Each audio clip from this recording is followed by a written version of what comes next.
Manager Mulina. Wanji. Tega tubaitwa akatandika butandisi. Mazina nagalese yewaka. Wagawekedde bali. Nja kujja nago kale wewe wambulize kaba kulaba. Manya Isaac Sebaduka, manager Ruba Events. Tuli wano leero kwogera ku mwoleso gaggadde. Tubaleetedde omwoleso gaggadde. Bulijjo omwoleso gagwa 19 paka nga 28 n'ero tugamba nti gwa lwakutaano olwokutaano olujja Ssaabasajja yasiima tubeere mu Lubiri Emmengo. Abantu tubadde tujja tulanga nga tubategeeza era nga tubabulira nti omwoleso gwengedde naye kye babuuze kisinga okuba kye baagala okumanya biki ebyenjawulo ku luno bye mutaddemu ebitabaddeeyo ebbanga eriise. Kaakati omwoleso guno okusookera ddala mu byenjawulo omwoleso guno bulijjo guyitibwa Buganda Tourism Expo. Yes. Okuva omwaka guno okweyongera mu maaso gujja yitibwanga omwoleso gaggadde. Wow. Lwaki mwoleso gaggadde? Kuba tegusosola. Emyoleso mingi gibeeramu egy'obyobulimi, egy'abalunzi, egy'okuzimba. Guno mwoleso gwa buli kintu kyonna kasa kibanga kikola ssente. Ate nk'ojjeko okubeera nti gwa buli kintu kyonna Ruba Events okuva ebanga ekutte mu kintu kino suubira ebirungi. Ruba Events mutuufu kankanye enkola yaffe mugitegeera tumanyi okutegeka ebintu ebirungi, ebintu ebitegeke mu ngeri ennungi ebitali mu buvuyo. Okusookera ddala abaana abali awaka abavubuka tulina ekibuuzo ekisobola okubeerawo ekizibu ky'okuddamu nno what can you do? Kiggwe nga gwe kyosobola okukola degree ogirina but what can you do?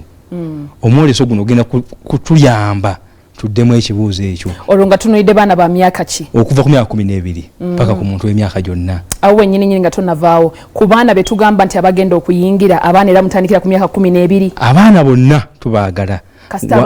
Kastabanga mwana era abantu abakulu 15 abaana bato 13. Kyembadde ntegeeza ku baana n'okuddamu ekibuuzo kiri nti tugenda bera n'emisomo. Kuba badde obuuza ebyenjawulo ebiri mu mwoleso guno tulina emisomo gino gya buli kintu eriyokola sabbuuni eriyokola shampoo eriyokola weave eriyokola wig eriyokola wine okulunda obumi okulunda enkoko byonna mu mwoleso. Mubawa skills abaana bano beeronderemu buli omu kyasobola okuba nga akola. Mubawadde buwi kwegamba. Tubawadde buwi bajje bayige baveewo nga banjawulo kubanga Ssaabasajja agamba abantu ffenna tukole. Era bwe kiri. Kaakati omwoleso tuguleese mujje muyige ebyokukola mutandika okukola obeerawo olina digiri naye ng'omanyi n'okukola nti manyi okutunga bannaffe abatunzi bagenda kujja n'ebyalaani ennaku 10 zino zigenda okuggwako ng'oli professional. Era certificate ogifuna si kusoma busomi kituba tugamba abaana abato abazadde mbaleete mu mwoleso basome bafune certificate. Okay. Katono nnyo nti bwe mbanziza okuva olunaku olusoose paka lwe mmalayo olunaku olunaasembayo nga nsomye okusinziira bwe baŋŋambye mpeebwa certificate. Wano muba mutuwadde buwi kuba certificate ezo jjukira eri ate walala ofijita n'okuba nti ogifuna kati essaawa eno bw'oba ogisomedde mu bbanga eri ate n'okuguka oba ofunye bulungi. Era ne raw materials ez'ebintu by'ogenda okukola ovaawo nazo. Kaakati awo tuli ku bintu ebyokusoma omwoleso kyekyenjawulo okusooka okusoma. Ekirala tulina ebintu ebyenjawulo. Omwoleso guno tegusosola nti oba omuntu wa business yenkana etya oba wa myaka ki bonna abantu bangi mu COVID wano bafiiriddwa business naye ate abantu bangi bayiiyizza ebintu ebipya. Kaakati mu mwoleso wano twagala mubireete mubyolese mubirage ensi mu mwoleso. Okay. Naku 10 mu Lubiri agenda okulaba bye boolesa okkirizibwa naawe ajja okwolesa bakyalinawo emidaala we bateeka abagenda okwolesa balina bizinesi tulina okutuuka ku lwokubiri nga tumaliriza tubeere nga tuteeseza kuba tetwagala kukola kintu kyakavuyo twagala ekintu ekiri organized obulungi. So mujjenga obudde bukyali kuba okutandika ne Monday nga 15 abantu bagenda banga bategeka tenti zigenda banga zigendawo owasakasa agenda banga azimba yatandise dde okuzimba abasakasa tulina sakasa wabakulu wabato wasemba ddi okuyogerako musakasa yenako mugenda atugamba ekyesubo kyali kyamenyeka. Kaakati tuli mu kati ndi muto kakati ku luno nina okujja ekyesubo ku myaka gyendika ekyesubo gye kiri wali ekyabakulu wali ekyabato mu Lubiri Emmengo. Katono nnyo olwo tutangazizaamu katono ku by'abaana kale bye bayinza okuba nga basangayo lwenje erimu abavubuka olwo ate abantu abakulu ddala abantu abakulu biki bye babatunuulira katono nnyo ku baana abato soke tumaleyo eriyo zu za mirundi 2 tolabangako zu mu kifo kimu zu 2 je ziri mu mwoleso gagadde kakati eriyo saakasi lindako twawulire bulungi kikyotegeeza ebbiri essaawa zino senga oba oyagala kulaba bisolo ogenda Ntebe oba ogenda Kavumba oba ogenda ku Reptile Village kakati abantu bano bonna baleese mu mwoleso ojje mu mwoleso bino ebisolo wali okirabe wano Abaganda bagamba live sinagandi ate ncha ate tekiriwo webyonna bina weebiryawo siga nti ojaba musota gwokuba ki ebisolo byonna era gwobeera nga oli Muganda weddira Mbogo weddira Fumbe jangu olirabe mmuleso nze nesunze kulaba Lugave kakati tukyali ku area ebyokulaba tulina ennyonyi ennyonyi wagitegedde oba tonagitegeera ennyonyi ngitegedde kati erinnya sinaliraba ku listi y'ennyonyi kakati nawa ntegedde kati ngenda kwewandisa nzija n'omulero guno nga bw'obalaba bano bonna baleete ate naawe ali ewaka jangu wewandiisa ennyonyi tulina ennyonyi bannaffe ababusiika Extreme Adventure Park batuwadde ennyonyi 2 tugenda gikolerako ki mutukkiriza okugendako mu bbanga ennyonyi ekulambuza Buganda osasula emitwalo 35 gyokka ng'olinnya ennyonyi nga yekwetoloozaamu wano kyandibadde kyabuvunaanyizibwa neweewandiisa kati kuba kakati ku lunaku luli tugenda beera n'abantu abavudde ewala Kyankwanzi Nakasongola biki bagenda tuuka batandika nti nange njagala kakati gwe Kampala teweewandiisa naawe otandika okwesika naabo jangu leero ku Luba House owandiise nti nina abaana bange 10 buli omu muwandiise ku lunaku nga 22 mbaleeta buli mutwe gya 35 teweetaaga passport teweetaaga visa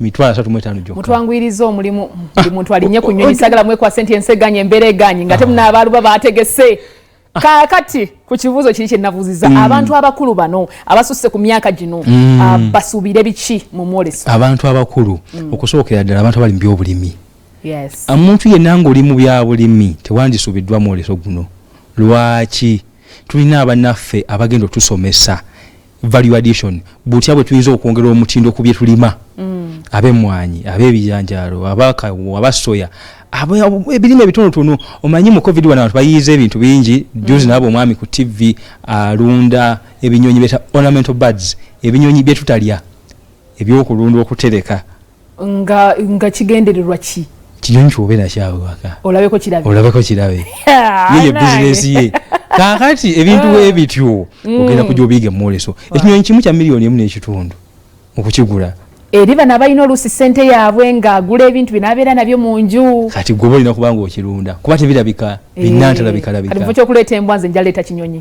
weewaawo naye nina okujja n'embiga kakati tulina ebyokwolesa ebyenjawulo mu byobulimi ng'ovujjako validation tulina abantu aba mechanization tulimye ennyo nga tukozesa enkumbi kati tukyusaamu tukose ku tractor tugenda baleeta levels zonna tulina tractor eza bulijjo tulina tractor ez'emikono tewetaaga ku mafuta mangi zokukwatako mikono nga okola omulimu era gwe gumu kakati tulina ebintu ate ebirala mu areas nazo n'ez'obulamu n'ekirala ebintu bya bbeeyi ennaku zino ebintu bya bbeeyi mu mwoleso kampani zigenda kujja nga zitusaliddeko jangu n'akasente ojje n'ekisero n'ekirala ekyenjawulo ekigobera mu mwoleso abantu abakulu omwoleso olubiri lunene naye twakozeeyo ekyenjawulo tujja kiwalaga tulina empologoma gye twazimbye etambulira omwo mu mwoleso kati gwaguze ebintu byonna ekisero kyo teweetaaga kutandika kyetika kwetolola ate okizza eri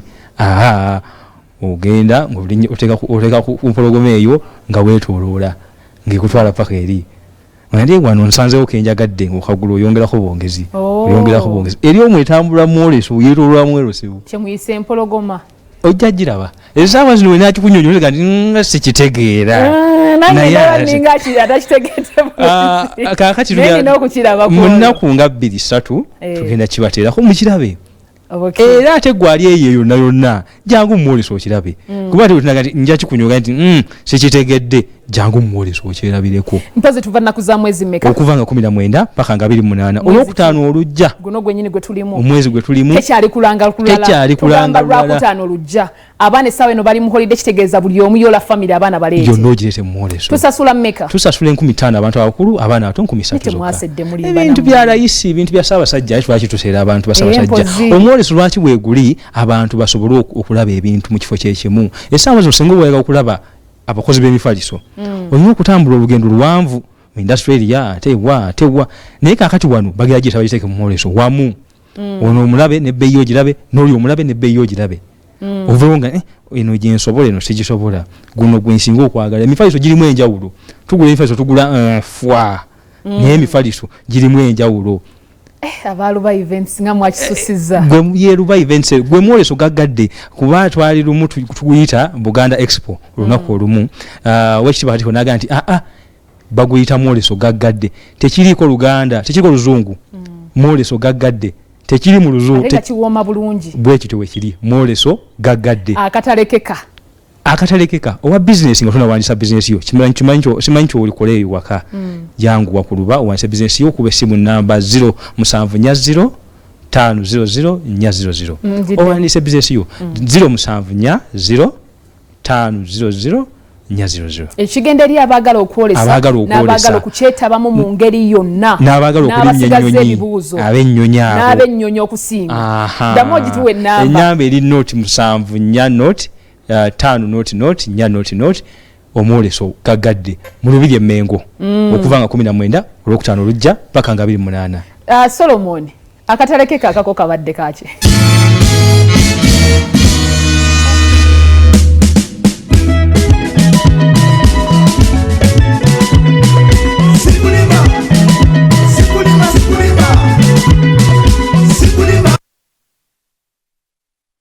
Afrigo akatalekeka abantu abakulu ebyamasanyu tugenda beeranga ne DJ battles buli lwa kawungeezi ba DJ aba Uganda bagenda beerawo nga batukuba omuziki bavuganye nabo boolese kaakati tulina olunaku lwa 27 tugenda beera na Afrigo band mu mwoleso gaggadde lindako muba student mubaleta mu Lubiri tubalese mu mwoleso gaggadde luli omukyala Joanita yali atugamba nti Afrigo band nakyo kya bulambuzi bwe kiri kakati jangu mwoleso obalabe yenna ali eyo oli Nakasongolo oli Ggulu oli Mbalo oli Kapchola oli Moroto oli Kabalo oli Bushenyi jangu mu mwoleso tusasula za njawulo nga biri mu musanvu era tusiga tusasula 15 omwoleso gwe twagala ojje bulunaku mulundi gumu Abafrika tugenda balabira 15 tetwagala ate lwaki nedda twagala mwenna mujje abaluvanga mu kisusiza tuwakayimba kape tukigadde